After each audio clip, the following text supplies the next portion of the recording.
I'm delighted to have the opportunity to introduce Andrew Lawrence, Visiting Professor of Innovation in the School of Digital Technologies and Arts at Staffordshire University.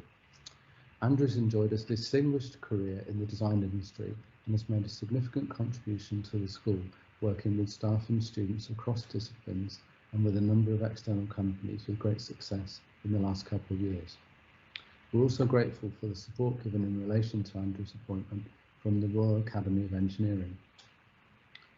Elmwood, with whom Andrew's worked for around 30 years, is an international design business which began in the UK and has expanded internationally, working with major clients such as GSK, Mars, Heineken and Danone to become a significant industry player, linking new models of brand value with advances in technology and social contexts. As Elmwood Chair Steve Gatfield notes on the future direction of the company, the intention is to be a design business that fundamentally matters. We have to meld art and science to achieve the special alchemy released by the tension of opposites. To speak of that alchemy, I'm honoured to introduce Professor Andrew Lawrence. Thank you very much for that introduction. I've got a presentation here which has been probably rewritten over the last couple of weeks, there's a disclaimer here really. So the content of the narrative that was posted online has kind of evolved a little bit over the last few weeks, and that's really driven by some new thinking, a new thinking that's been really pushed on by the events of the last 18 months. And there's also a little bit of Parkinson's law in there as well. You know, the old adage that work expands to fill time, and you know it's moved on quite a bit in the last couple of days. So you've already heard a very quick introduction on my background and the fact that I work at Elmwood. I also have been very active in the wider industry as well, so working with some of the best names in the industry, working with professional members organisations like D&AD, and been on the judging panels of many international awards as well, which has been really insightful and has really opened my eyes to some really fantastic work over the years. So Elmwood works globally and locally in New York, London and Singapore, but that's my day job.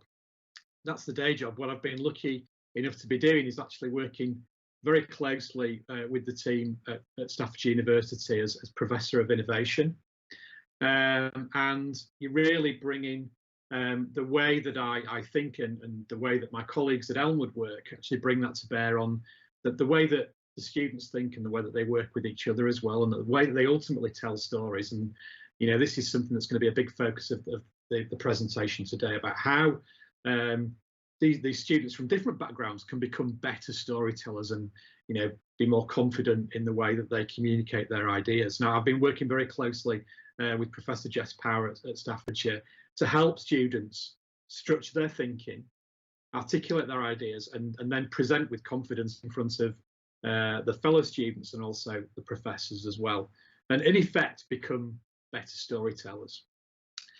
We've really gone back to basics with that, and I've used some of the tools that we use in the studio with the design team, and really start to get back to basics and to storyboard and to post-it note and to really point the brain and really get down to the nub of a problem and actually break it down into really simple parts. And we use in the studio, we use a tool which is the 3 I's: insight, idea, iconicity. We break it down in that way so that we can make sure that the thinking that we're embarking on has really got the nuts and bolts in place. So insight, a winning insight, is a surprise, an aha moment. It gives you a fresh perspective. It makes you think differently about something. So we like to uncover really great human insights. The idea, okay, so make sure your idea stays single-minded. Use words to start with, and start by writing it down. A lot of the time when we're working with the students, what we find is that in the idea thinking, they try to sometimes shoehorn multiple ideas into a single idea. So what we try and do is get to a really clear single idea, and formulate that in words as well. Iconicity is something that comes from the studio. We create iconic brands, but actually it's very, very relevant to any project that we're working on with the students as well. And it's about making something sticky. How will we then bring our idea to life in a truly meaningful and memorable way? We're working on a great project at the moment with the NHS, with the students, and we're using this template to actually generate ideas and actually evaluate how strong the ideas are. So insight, idea, iconicity, and a word on insights, because one of the big mistakes people make when they're looking for insights is they find that is an observation. An observation is not an insight. An insight is really a human truth that needs uncovering, and it's finding something that actually has got real potential. And this is a great quote from Isaac Asimov: the most exciting phrase to hear in science, the one that heralds new discoveries, is not "Eureka, I found it," but "that's funny." And that's a great frame of mind to take when we're looking for really powerful human insights. So let's start at the beginning. So why the rewrite on this presentation? Why has it evolved over the last couple of months? Well, it's really down to the events of the last year. We're all acutely aware of what's happened during the COVID crisis, and we've all experienced great cultural and technological changes, the likes of which we haven't seen since the end of the last war. We've all been working from home. We've been using apps like Zoom and Teams, and the movement in technology over the last year has just been huge. What was really interesting was what happened in the last 3 months. There was this massive change in direction. Sorry, the first 3 months in lockdown. March, April, May last year, we saw almost 3 years of innovation within tech happen in just those first 3 months. People were embracing things like online working, cloud-based systems that they could dial into to actually, manage files online as well. There was a massive amount of innovation that happened in those first 3 months, which has got to a point now where we're now living in a changed, digital, data-driven world where brands strive to stand out and emotionally engage across a multitude of channels and content. It was starting before, but it's really accelerated over the last year, and it's really been quite evident how that's come to bear on, you know, the world of brands and the world that I actually operate in, and companies like Elmwood as well. And in this landscape, brand identity has never been more critical, and the power of brands and the way that they are perceived. Layering on top of this, we're now living in a world of tensions. Through all of this, we've been surrounded by tensions and have seen them playing out in all across society. And within these lie great possibilities, great social and cultural tensions. Because ultimately tension is creation. It can pull things apart or it can pull things together. We see these powerful forces at work in the world today, often causing polarization and fragmentation. But the big thing here is that ultimately, for us to actually solve these big challenges, people really need to work together. And herein lies, you know, the optimism, because ultimately design and creativity has the power to unify, to reconcile and to balance. By capturing the energy inherent in these tensions, we can begin to use it constructively. And, you know, I fundamentally believe that this is the role of creativity in the 21st century. And when you start to look at, you know, think about this and look at how we can bring this to bear on brands, brands are living narratives. They have a voice in the world that surrounds them and confronts a multitude of tensions.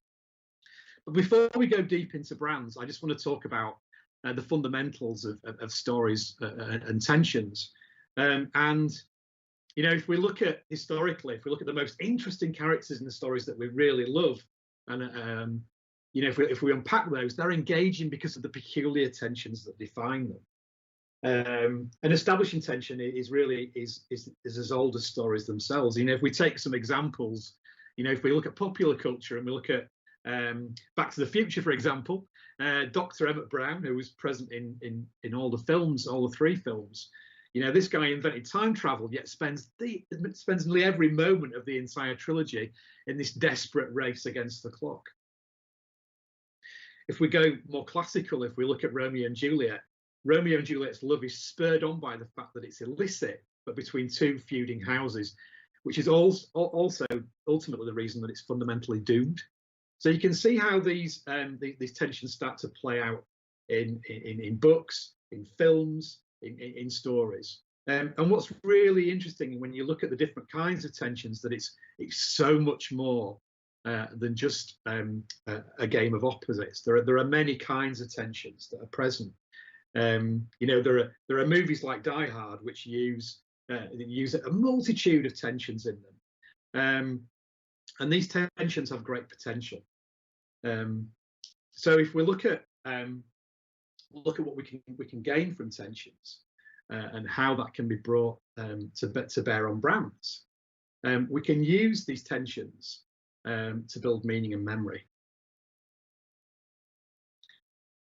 So as a business, we tune into these tensions. So I've already said to build meaning and to spark memory, to create brand assets and expressions that emotionally engage with our audiences, but also give us the ability to stand out in a sea of sameness, and bring the brand story to life in our ever-changing world. And, you know, that's never been so true as we've seen over the last year. So meaning is all about, you know, creating those emotional connections, about something that fundamentally resonates with consumers, with humans. And sparking memory is all about creating a brand identity system that actually is so iconic that it's memorable within the blink of an eye and can be used in a really creative way. So if we were to start thinking about some examples and you know, look at some examples of how this has worked in action, we've worked on lots of brands over the years, but I've just picked out one example which I think very clearly illustrates this and has got a really great human truth, human insight right at its core. So this was some work for Unilever, and this is a household name. It's called Persil in some markets. It's called Omo in others. It's a washing brand, a laundry care brand. And through insight gathering, what was discovered was that actually 3/4 of children spend less time outdoors than prison inmates. And there's a really great film online. You can go and look at this on YouTube, and it uncovers this fact, this observation. But when you kind of dig deeper onto it, so that's an observation. But when you dig deeper into this, what you actually discover is that there's an insight that's really driving this fact. And this insight is really based on a human truth, which is, in our modern world, the desire to keep your children clean and keep them free of dirt is actually squeezing out those real life experiences that make us who we are, which is it's a real shame. And this actually is a great insight that actually fuels the big idea. So if we go back to tensions, if we start to think about tensions, and we use this fulcrum line to kind of break our thinking and actually position these tensions either side of it, what we have here is something really, really interesting for a brand, which is, we all want to get in the garden and let the kids play and embrace dirt, but actually at the end of the day as well, you've got that worry of getting the clothes clean. This idea that can my washing powder really demonstrate the cleaning performance that it needs to do? So you've got this tension there, embracing dirt and cleaning performance. So how does this then start to play out as an idea and actually fulfill our the real need of meaning and memory? Well, if we look at meaning, the idea then becomes, about making dirt the hallmark of a life fully lived. I can let the kids play in the garden. I can let them dig a hole. I can let them get dirty, because ultimately the product will resolve this. And the way that we deliver memory, the way that we deliver a brand that is sticky and identifiable, is through the brand icon, which is the splat. And you can start to break other brands down and look at this idea of actually, how can we create something which is fundamentally emotional, which has meaning? And how can we create the necessary iconography for the brand that actually imprints this within the blink of an eye and delivers that element of memory that all great brands need? And then actually spread that out into a brand world that actually is not just cookie cutter, but actually embodies what we're trying to deliver in this idea of embracing dirt and cleaning performance. So, dirt is good is the big brand idea for this brand when you actually bring that all together. What's really interesting is when you start to think about then how the brand language and the brand landscape has evolved over the last few years, and actually what we've seen is actually this move from pattern versus repeat. So the old adage of getting a great message and then just delivering it continuously is now dead. It's no longer about repeat. Brand stories and narratives need to ebb and flow and evolve in today's brand worlds. And that's something which again has started. It started a few years ago. It's not new news, but we've seen it accelerate at pace over the last year. So much so that the conventional channels, it's really affecting conventional channels that the brands operate in as well. And I'll come on to that in more detail. So what we're seeing is the old adage of that single brand monologue is fundamentally dead. And it's calling for brands to be more creative and to really begin multiple conversations and in doing so remain iconically always new. Because at the end of the day, what we're seeing from our consumers across the board is a real hunger for new news. And it's, you do see this mainly driven by things like social media and this hunger for snackable content. And there's been a big shift from brand loyalty to platform loyalty. So a place where brands need to work harder in multiple platforms to make sure that they're actually reaching their consumers. if you start to couple this with what we've seen over the last couple of years, or the last 18 months, out of the blue, the last 18 months have shown us that conventional channels can actually disappear overnight as well. You know, if you take conventional retail channels that brands once relied upon and saw as being the mainstay, we've seen with some of our clients those channels just disappear, and that they've had to pivot their marketing strategies to bring their thinking to bear on new channels very, very quickly. So it's very, very important that we decide where we show up and also what we say. And this might not be the same thing in all places. And I think this is this is where what we need to start doing is actually not just thinking about this one story, but actually how that story can fix and flex across multiple touch points in a way that makes sure that we reach the right consumers. And this is really, where the thinking of patterns not repeat is really ratified, and the need for a multi-log rather than a monologue for brands. So what next? Where's all this heading? So for me, this is something that we've been speaking about internally and looking at education as well. And this is really a call for the universities and the courses about where the next generation of creative thinkers, design thinkers starts to come from, and the skills that they're going to need. And what we're seeing is really an ask for new skills for a new age, please. This is something that we're seeing when we're bringing students into the business on work placements. We really are looking for a different set of skills, and this is a different set of skills that actually that lives beyond T-shapes. So historically, we've spoken about the need for T-shaped individuals, and people with a really strong specialism, and then a real ability to kind of fix and flex their skills and their expertise to really sort of deliver what we need to do. But actually what we're looking for now is an uncommon mindset, which is part architect, part activist, and part artist. So the architect who can really structure their thinking and really be great at planning how this is all going to come together. The activist mindset that can run with the thinking, but can actually allow it to ebb and flow in loads of different really cool ways. And the artist who can be ultimately very, very creative with those skills as well. So that's our new call out for the industry and also for education as well. We require this new uncommon mindset, which is not T-shaped, which is part activist, part architect, and part artist. Okay, so it'd be great to hear if anybody's got any questions. I will just pass over to the team in the studio.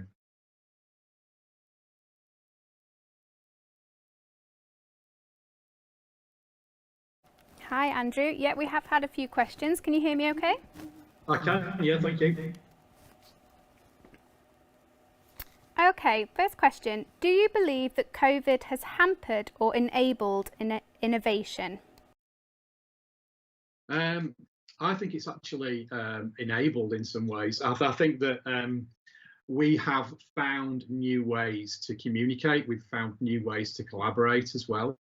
I think that we were lucky in that we embraced a lot of new tech quite early on in the process, which has allowed us to be together when we're not in the room, and it's pushed us harder to make that work as well, because the alternative was, didn't bear thinking about. I think that the way that we've been working has been quite exciting, and I've seen that from other businesses as well.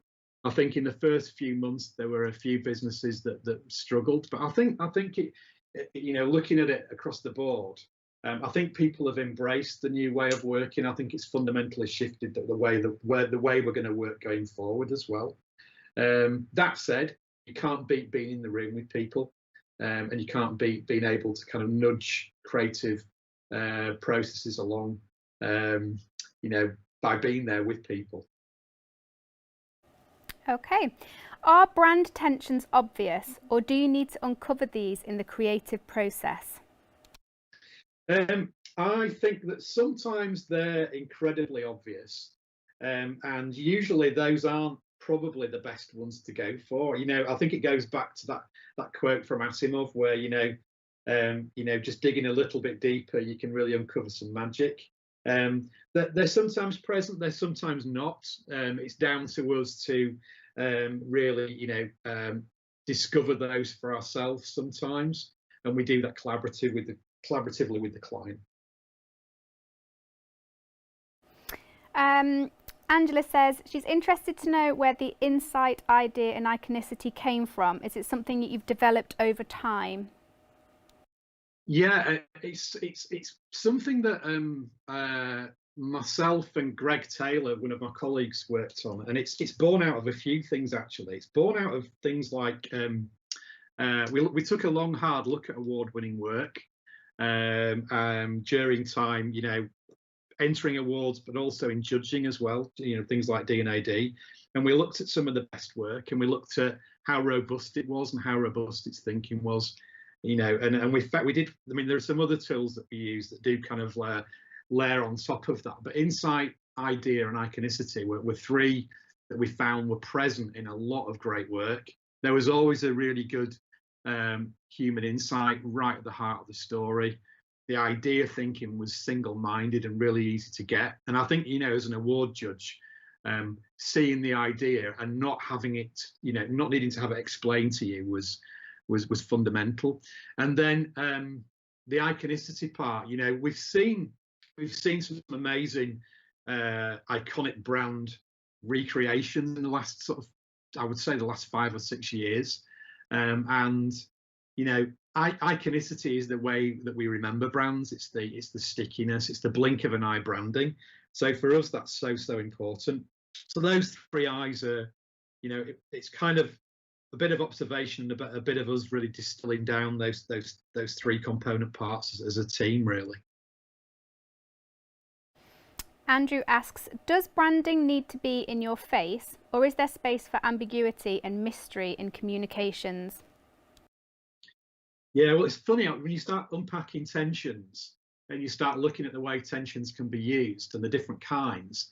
There is this idea of anticipation and tease as well that you do see within the idea of tensions as well. So I do think that there is a place for tease and seduction within branding. You usually get it within premium brands, but at the end of the day, it still needs to be recognisable. You still need to get where it's come from. How have the events of the last year affected your clients and the channels they operate? That's a really interesting one. I think that what I've seen is that particularly in brands that maybe showed up in retail or they showed up in a bar, well, a bar's a really good example, isn't it? It's a scenario where I approach the bar, I decide what I'm going to drink from the pumps on the bar. All of a sudden, I'm not in that environment anymore. I'm at home, or I was at home, or I'm in a beer garden and I need to order on an app. So the path to purchase and the brand triggers for the consumer are suddenly they've all gone. So what we're doing now is we're looking to communicate in different ways that are beyond those conventional streams, and I think that's where I've seen the big change in the last year. Someone's just made an observation saying that that the concept here is about brand and image and marketing and not necessarily the product. I think they're inextricably linked at the end of the day. If you look at the tension that we unpacked for Omo and for Purcell, that's fundamentally linked to the performance of the product, which is inextricably linked to the brand itself, and the usage of the product by people, which we spoke about in terms of allowing your children to go out and get dirty in the garden. So I think product and brand are kind of inextricably linked, that they are one, is what I'd say about that, really. Okay. Yeah, we don't actually have any further questions for now, Andrew, unless there's anything else you'd like to say on the topic. No, I think I've pretty much covered everything really. So yeah, that parting shot around education is a really interesting one. In my eyes, what's going to be really interesting is what happens in the next couple of years with the skill sets that we need to create within the universities. I did a traditional design course, which is around graphics and branding. What's going to be really interesting is to look at is how the courses adapt in the coming years to be able to fulfill the need for creative people that can kind of fix and flex their abilities over different design disciplines. That's what's been really interesting about working with the teams at Staffordshire. The fact that we've got I'm working regularly with people from so many different courses and backgrounds, and we're able to kind of come together and do great stuff. So taking that mindset forward into things like the syllabus for the different courses is going to be really interesting. So that's my kind of parting shot really. So thank you for your time this evening. I think we're just coming up to about past, so it's probably a quicker lecture than you probably anticipated, but hopefully everybody got something out of that, and thank you very much for listening. I hope you don't mind, Andrew. We have just had another question pop in the chat. Where do you see the world of branding in 20 years' time, especially with the children who are growing up with mobile phones? Yeah, that's. I mean, if you look at the quote that was more, was really saying, it's not about brand loyalty, but it's about channel loyalty, and the fact that, we spend more time. We've definitely spent more face time on our phones over the last year than we've ever done. I think that being able to communicate through the different platforms and really moving with that and using the brand assets creatively and succinctly on those platforms is going to be paramount. I mean, you only need to look at things like the way we've been consuming TV content as well in the last couple of years as well to see how that shifted as well. Who knows what's going to happen? I mean, there's a really good movie that I played. It's a snippet of Blade Runner, and there's the part in the film where Harrison Ford is in a flying car, and he flies up to a bar, and he goes into the bar and he makes a phone call on a phone on the wall, on a video phone. That film, I think if I'm right, was made early 80s, and it was actually set in the early 2000s in the film. It was actually positioned as being set in the early 2000s. And what I always find really funny on that film is that back in the early 80s, they thought that in the mid 2000s we would have flying cars, but they could not see that at that point in society we would have mobile phones. The phone was still attached to the wall, and I think for me it's like, who knows what's going to come next? And I think it's just as big as our imaginations are. So it's all incredibly exciting. So yeah, that's my kind of parting message really. Who knows what's going to come in the next 20 years, but it's as big as our imagination, I think, at the end of the day. Thank you, Andrew. That was great. And for all of you listening online, if you are interested in further events from us, please do visit staffs.ac.uk/events. Thank you and good evening.